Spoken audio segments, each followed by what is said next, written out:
Not receiving the national attention as much as deserved in 2015, Washington fielded one of the better linebacking units in all of college football and probably the best defense in the Pac-12. We bring in Jack Follman from Pacific Takes to help us on 2016. And Jack, two extremely good players move on in Travis Feeney, 17 and a half tackles for loss and 8 sacks.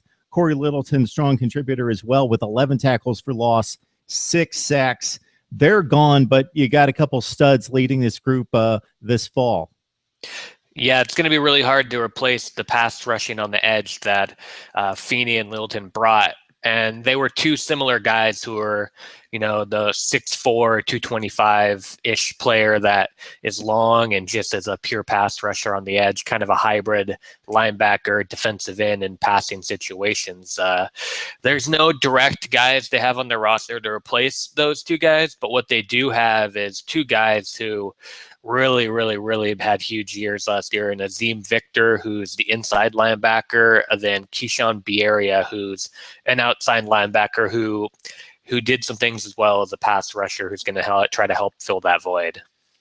And these guys are both coming into their junior season, so hopefully you hang on to them for 2 more years, but not necessarily. But still, these are guys that have only played 2 years of college football and highly productive.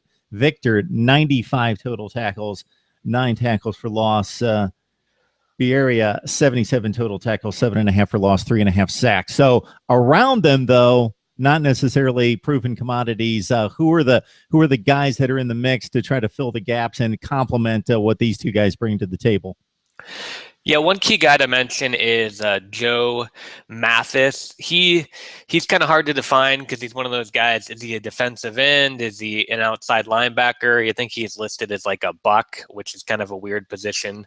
But he's definitely someone who, half the time he's defined as a linebacker, so I feel I have to mention him. And he's like a 6'2", 260-ish guy who's going to be playing a lot up front. After that, it's a very mixed bag of players who saw a little bit of time last year and, got a little bit of attention, but really are kind of unknown commodities as far as starters go. And those are guys like, I'll just throw a couple names of Burr-Kinren and Tevis Bartlett. But one guy to keep an eye out on is, an incoming true freshman, Camilo Eifler, who was a solid 4-star recruit, top 100 recruit in the class that signed in February. He's a guy who might at least get heavy into the rotation right away. Yeah, Burr-Kinren making some plays as a freshman with 34 stops, not too much in the backfield, but 34 total tackles. He was like a top 50 recruit at that position coming out of high school. Eifler, as you mentioned, a solid 4-star, top 15 linebacker on the outside out of California, so he could develop into a star.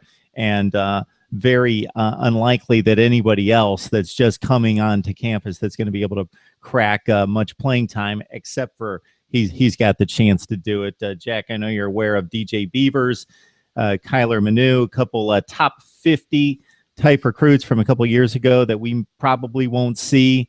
May red shirt, special teams, that sort of thing out of the last couple of recruiting classes. But you have to feel pretty good as long as you keep the 2 main guys healthy, that they'll find enough guys to complement them to field another strong unit.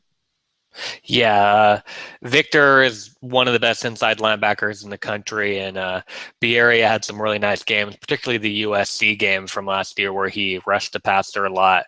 But yeah, it's also Victor is kind of the star there, should be a first-team All-Pac-12 guy going into the season, and kind of a throwback and an intimidator, true inside linebacker type that you don't want to go up the middle against, and you don't want to pass in front of, because he clearly enjoys not just making big hits, but I suspect he doesn't mind hurting people as well, which is part of the game.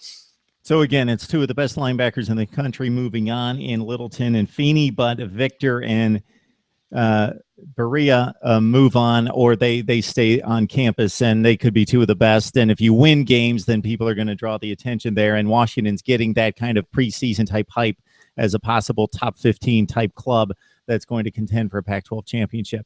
Jack Follman from Pacific Takes joining us to break down the linebacker spot at Washington. Thanks a lot, Jack. Thanks, Mark.